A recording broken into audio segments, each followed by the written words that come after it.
Our sponsors of the bill, Assembly members Tony Simone, I want to thank them.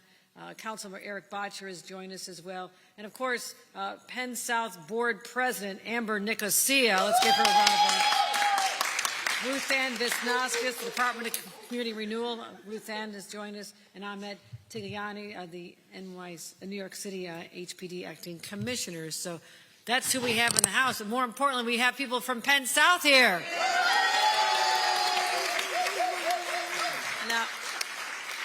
Now, I know you're all too young to know this, but Penn South is 63 years old this year, right? Penn South's older than all of you, right? I'm older than Penn South, but that's all right. It was born out of a moment in the 1950s when some visionary legislators saw that there was a real shortage of affordable, decent housing, and that threatened the future of our urban communities. But they refused to let that happen here in New York City. And they got creative. They passed laws that made it possible for working and middle-class families to have housing that gave them more than just a roof over their heads. It gave them a fair shot at opportunity and dignity. And that vision opened the way for projects like Mitchell-Lama and Penn South, allowed them to take shape. And so right now, New York City proudly boasts 100,000 Mitchell-Lama units and 2,820 at Penn South. And they represent the best of New York, hard-working New Yorkers, so proud to be here, raise their families, help them get an education, launch them. And I want to also say this is a real commitment to the middle class that sometimes just feels so overlooked. And it's an opportunity to succeed and, like I said, thrive in a community where people care about each other. I've seen that when I've walked through these wonderful homes, and people really do look out for their neighbors, and that's really special. And here we have to have a government that lives up to its responsibility to invest and care for its citizens. And that's why this village within a city, Penn South, is so special, really special place here. You think about it, a family earning $70,000, and they're working hard, $70,000. They can own a beautiful two-bedroom unit for $150,000. I mean, that's what the American dream is supposed to be all about, that access, that opportunity. And the residents oversee their own buildings, and they take tremendous pride in them. And I'll also say the country was paying attention when this opened in 1962. It was a real event. Eleanor Roosevelt was here at the time, and also President John F. Kennedy. And what he said, I want to quote him, he urged the audience to keep the faith, and fight to preserve this desperately needed type of housing, not just for now, but for generations to come. And that's what we're doing here today. Over the decades that followed,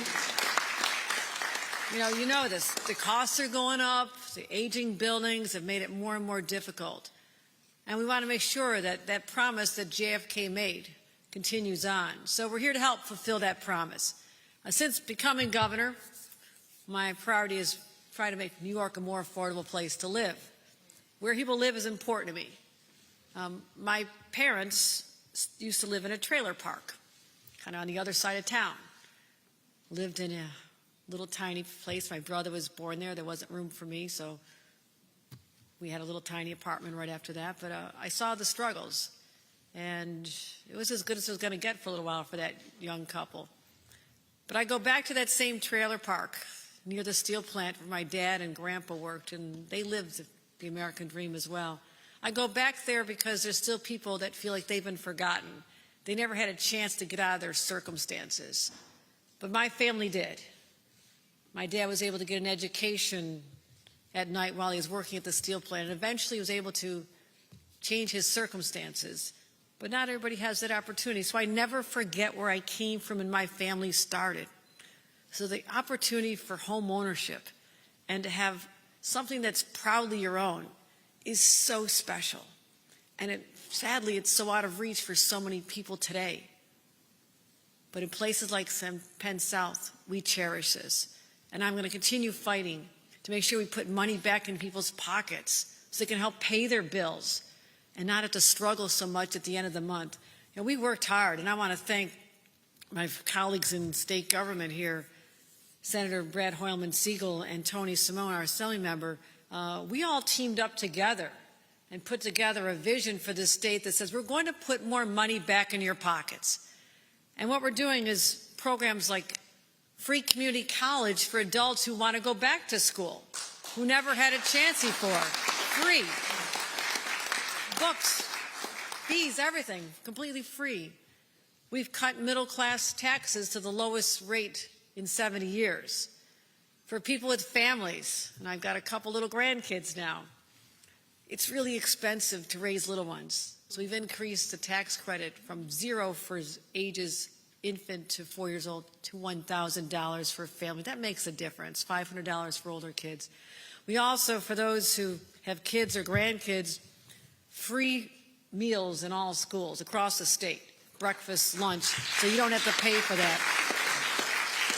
You know, one father came up to me on the street and said, you just gave me an hour back in my day. I said, what do you mean an hour back in your day? He goes, the free lunches. I said, what do you mean? He goes, I used to have to get my kids up, sit there, make their breakfast, try to get them to eat, fight over that, have to make their peanut butter jelly, and then go buy it when it runs out, and then have to make the sandwiches. You gave me back an hour a day. So he was grateful. I think people all across the state are recognizing that their kids can go to school, have a nutritious lunch, but saving about $1,600 per child per year.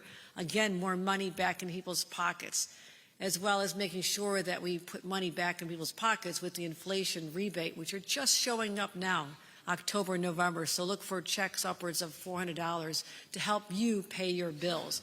And so we know how important that is. But housing that's affordable requires us to keep building, People are going other places. You know why? Not that New Jersey's a better place to live. I'm just going to say it's a nice place, I'm sure. But you know what? No slight on New Jersey. It's just not New York. But they built more housing. You look across the river, they built housing. And so people are leaving here to go live there and work here.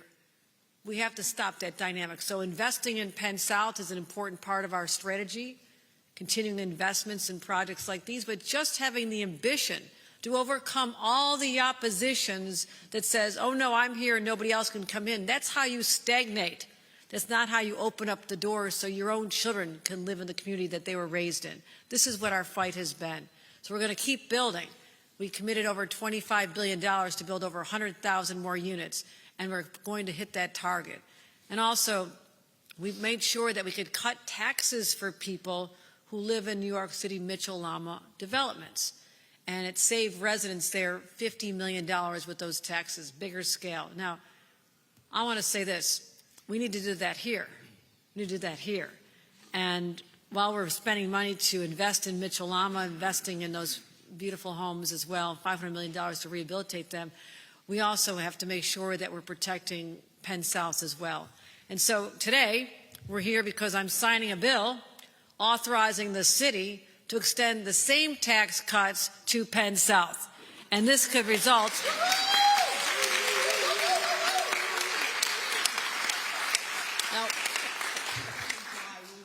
Now, you ready for this one?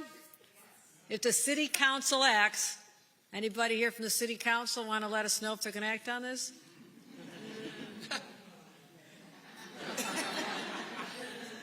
We did our part, right?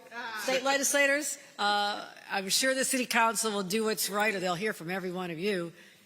And this could result in savings upwards of $500 in tax savings for every household in Penn South. How does that sound? How does that sound? That's what we're doing.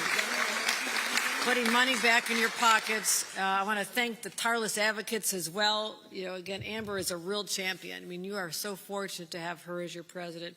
And Amber Nicosia has been a tireless advocate fighting for every one of you, and she made sure this happened. Let's give her another round of applause.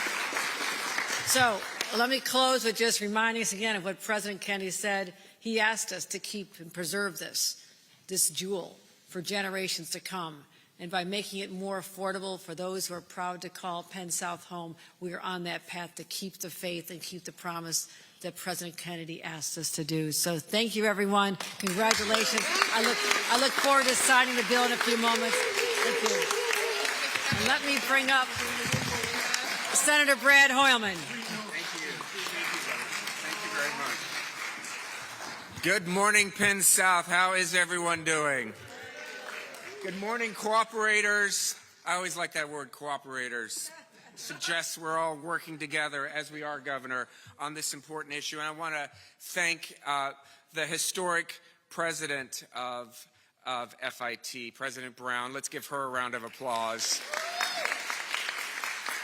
And my colleagues in government, Councilmember Botcher, who's going to get this through the City Council.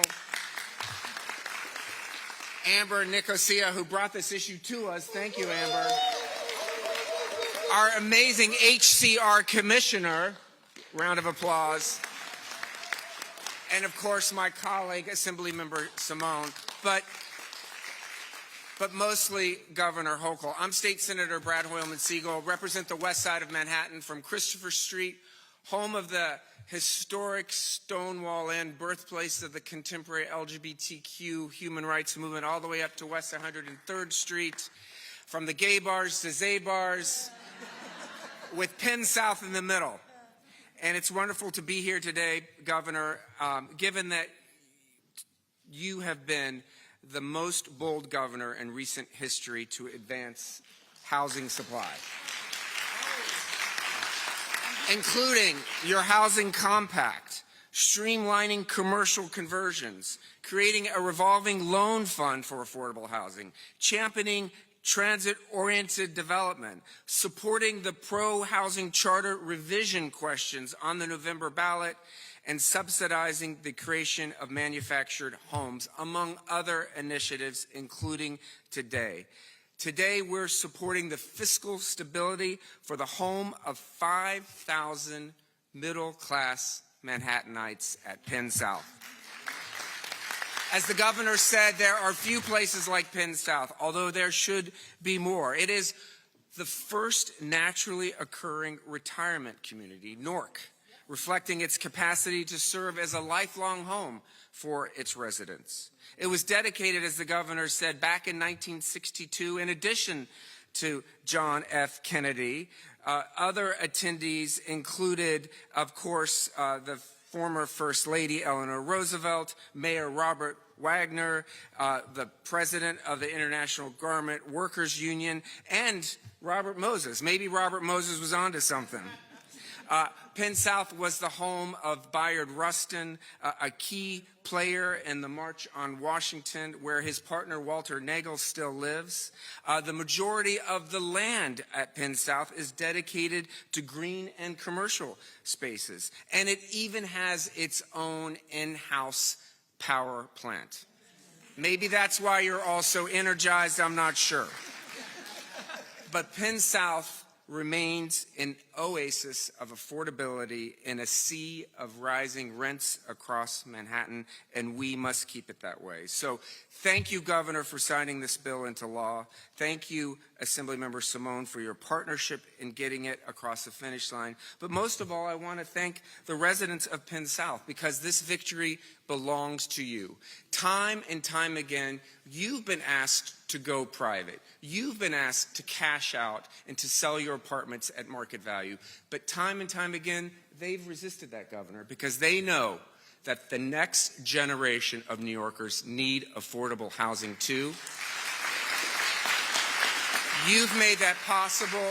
Today, we help cut your taxes, put more money into the cooperator's pocket, and to make certain that the stability of Penn South remains. So thank you from the bottom of my heart. I look forward to your signature.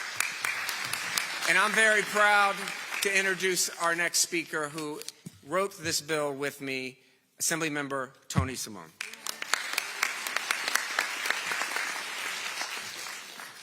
Good morning, everyone. I want to first thank our champion, Governor Hochul, who's been a leader on the affordability crisis and the housing crisis. And yes, we are in a housing crisis. But we're meeting the moment by not just increasing supply and ensuring it's actually affordable for our teachers and for our government workers, but to ensure that the working poor have a place to live. And there's a magic about Penn South. I discovered it a long time ago, being a young volunteer in a campaign on the west side of Manhattan, that within a few buildings, a grandfather could live and his grandson could live a few buildings over. And that's what New York should be all about. The middle class being able to live in one of the wealthiest, most expensive cities in the world. It shouldn't just be for the well-to-do. It should be for every New Yorker, including on the West Side.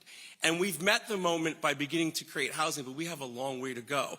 But today is a day to celebrate, because I know Amber, who's been an amazing leader at Penn South and Advocacy, and her board and the residents contacted us saying, you know, these are tax cuts coming.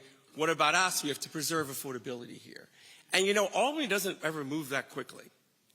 But it did this time. Because my amazing colleague, Senator Brett Holman Siegel, I remember him calling me late in the evening during budget season saying, Penn South, we have to get them a tax cut. This is ridiculous. Their costs are going up. And we did it. We did it very quickly. We did it with the leadership of this governor, the residents behind us emailing and calling, and my partner in government, State Senator Brett Holman Siegel. So you do deserve a round of applause. And also deserves credit is Councilmember Eric Botcher, who also noticed a missing part of this component.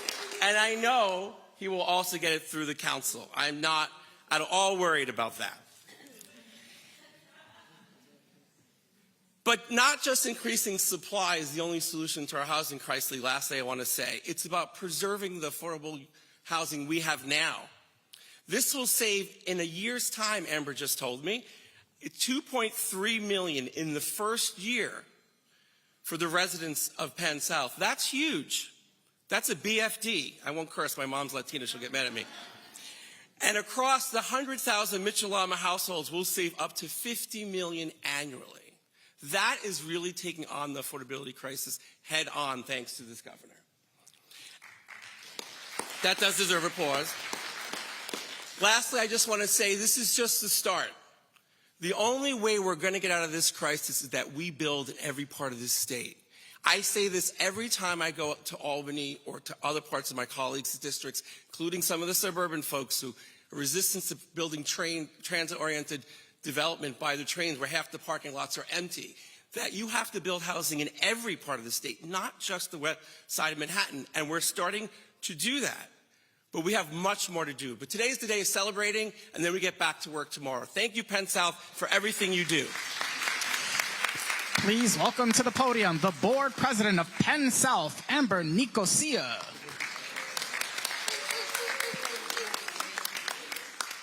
Thank you so much for joining us this morning. I have the honor of being the current board president at Penn South. My name is Amber Nicosia. I wrote something down. You all know I like to talk, so I had to write something down to keep me on track. I promise I'll be brief. But we are here to recognize, first and foremost, Governor Kathy Hochul, our senator, our state senator, Holman Siegel,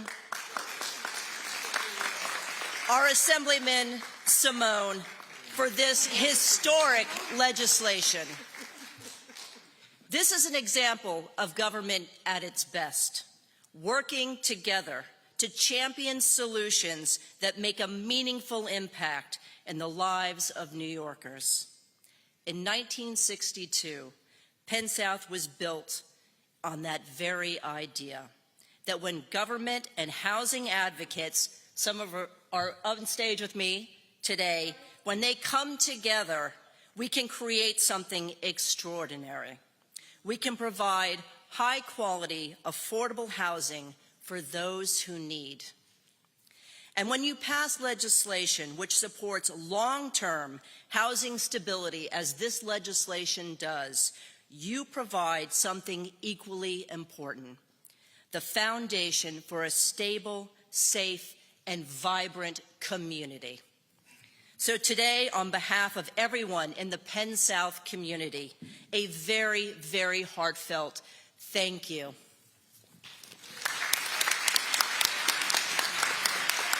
Please remain seated as we sign the bill.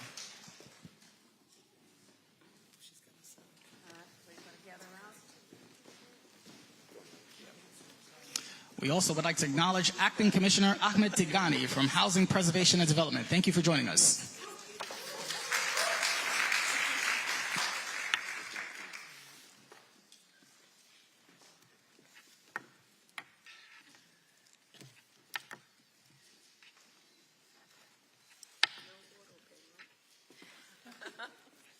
Takes a few minutes.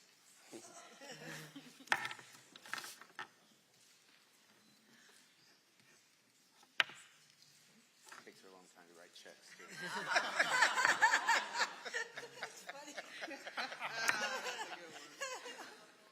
I've made it before. There you go. Stop complaining, Senator. There we go. The bill is signed.